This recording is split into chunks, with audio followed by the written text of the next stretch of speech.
Hello, good morning po. Today, back to work tayo. Ayan. So, bali, magdi-deliver po. Deliver natin ng tiles.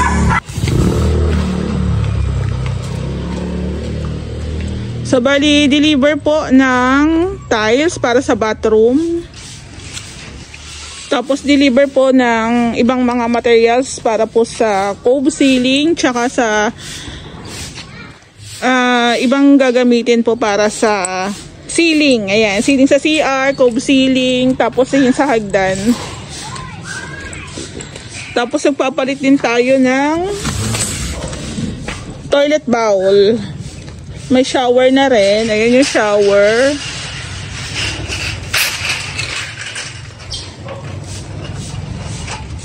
Picturean pala natin.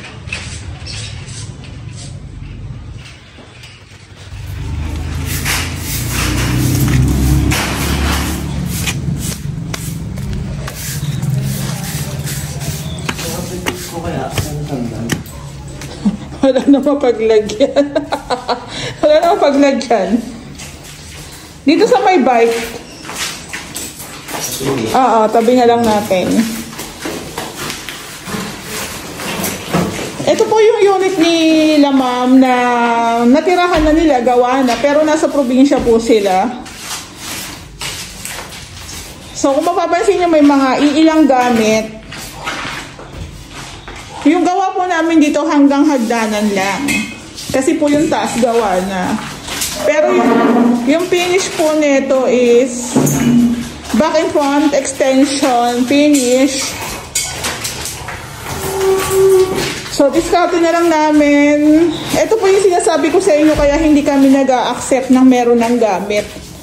Ayan. Pero since kasi ito sila ma'am, mabait. Yun nga, napaliwanag din naman namin yung mga rules namin. So, okay lang din sa kanila.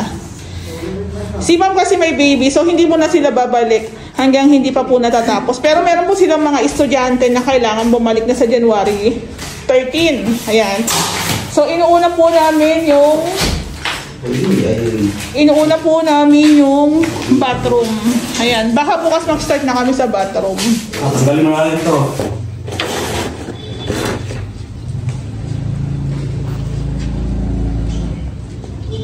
So, pasensya na po at makalat po talaga. Dagawa ng marami pong mga natirang mga gamit-gamit. So, bali yung ating tiles, materials para sa bathroom tsaka sa hagdan. Done delivery na po. Ayan. Picture natin. So, bali today, ano po ba ngayon? Wednesday. Lagari po talaga ako. Ayan.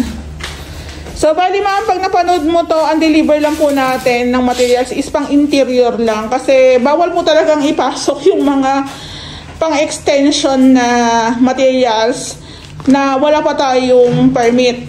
So kami, sumusunod lang talaga kami sa rules. Hindi po pwedeng sumaway. Ayan. So ito, semento para po yan sa pagta-tiles. Ito pong skim coat para po yan dito sa pagmamasilya.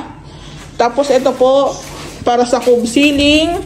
Tsaka sa kisame ng ating CR. Ayan. So, kung nagmamadali po kayo magpagawa ng unit, mas maganda po talaga. Paunan nyo na po yung inyong permit kasi medyo matagal. Ayan. So, yung gagamitin po natin sa hagdan is 20 by 100. Sa Tion Paul po kami umorder. Wood style. Pero tiles po yan na. Tapos, magpapalit po tayo ng bowl. Ayan. Tapos, andito rin po yung shower set. Sa Tion Paul na lang po lahat ni ma'am in-order para isang deliver na lang. Yung ating tile grout. Yung mga fittings kasama na. Ayan.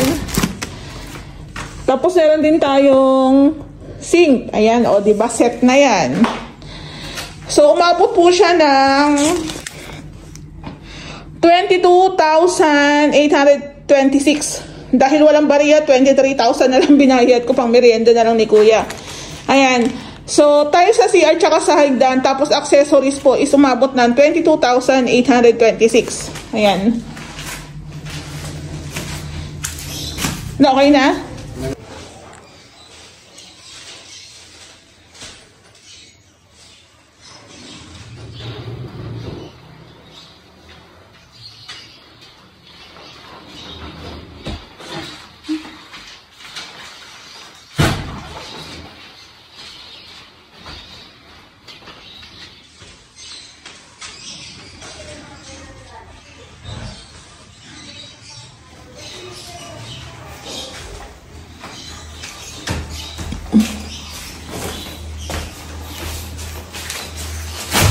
Okay na?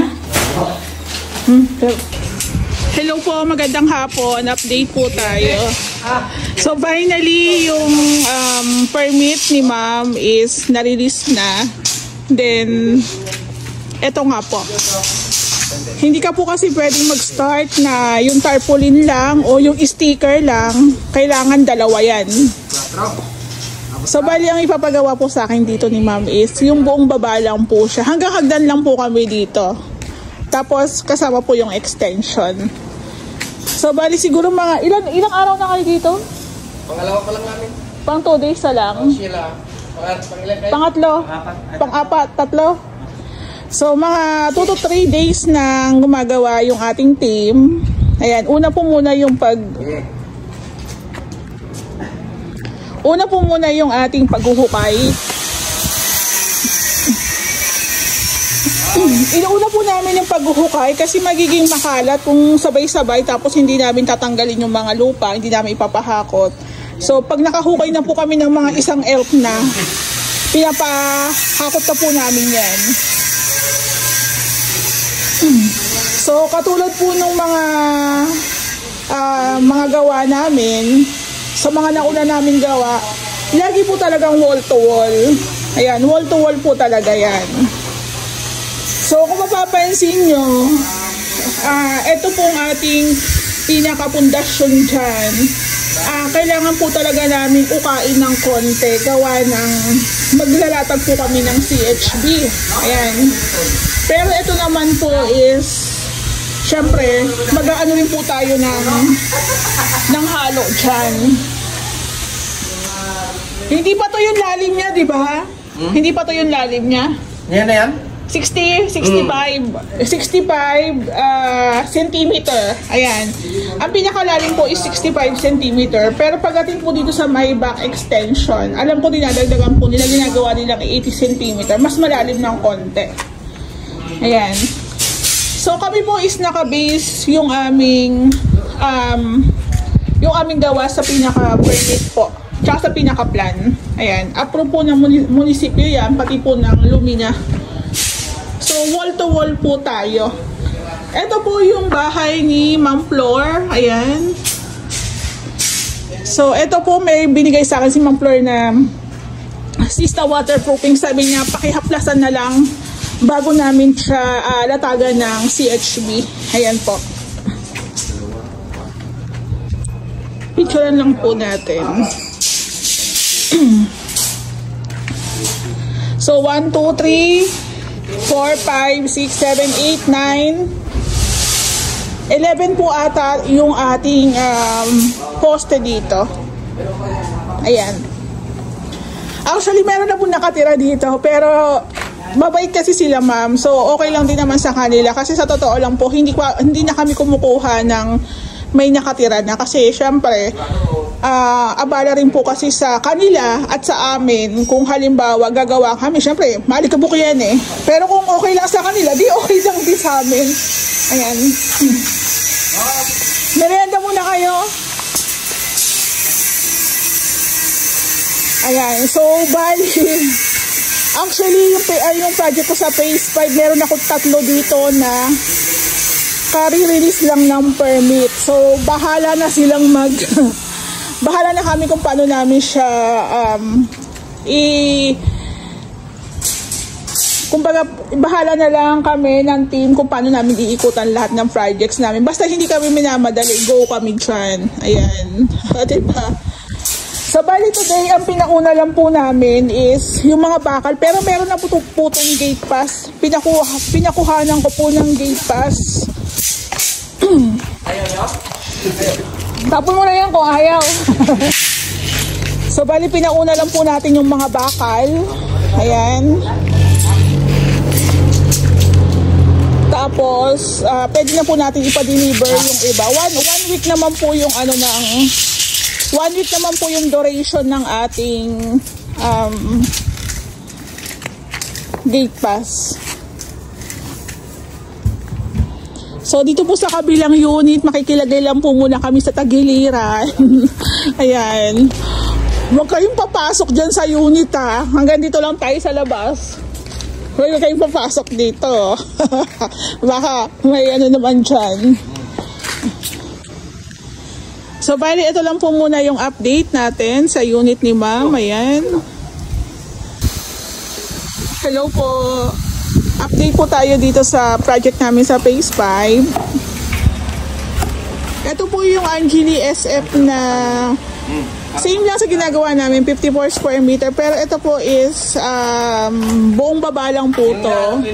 Finish po back and front extension. Tapos hanggang hagdan lang. Talim ng bilog. So, nagpa-deliver na po kami ng mga materyales. 3 mini dam yan, pero isang mini dam lang muna. Tapos, isang mini dam din na graba. Yung mga bakal. Tapos, itong ating CHB. Ayan. So, according kay sir, nasa 2 meters yung kanyang front gate. Tapos, the rest, ano na lang siya. Yung may wall dyan. Parang, itatanungin ko na lang si ma'am. So again po, sa Luminatansa po, wall to wall po talaga. Then, kahit dikit po talaga yan, maglalagay naman tayo dyan ng waterproofing. Ayan.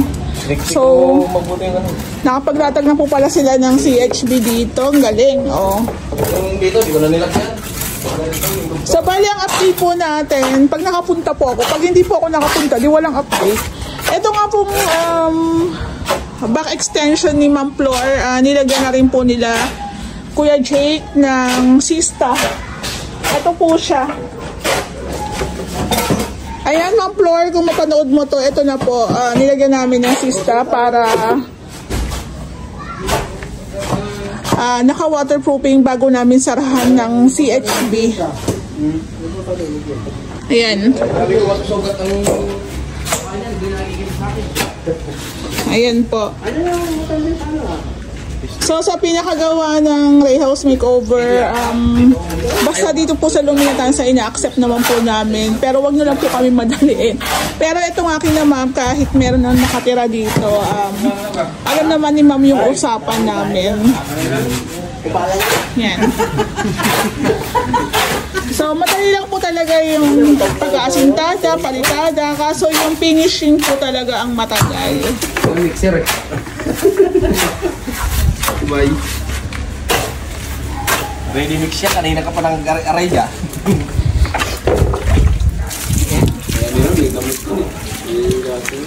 Balitawa lang yung book eh.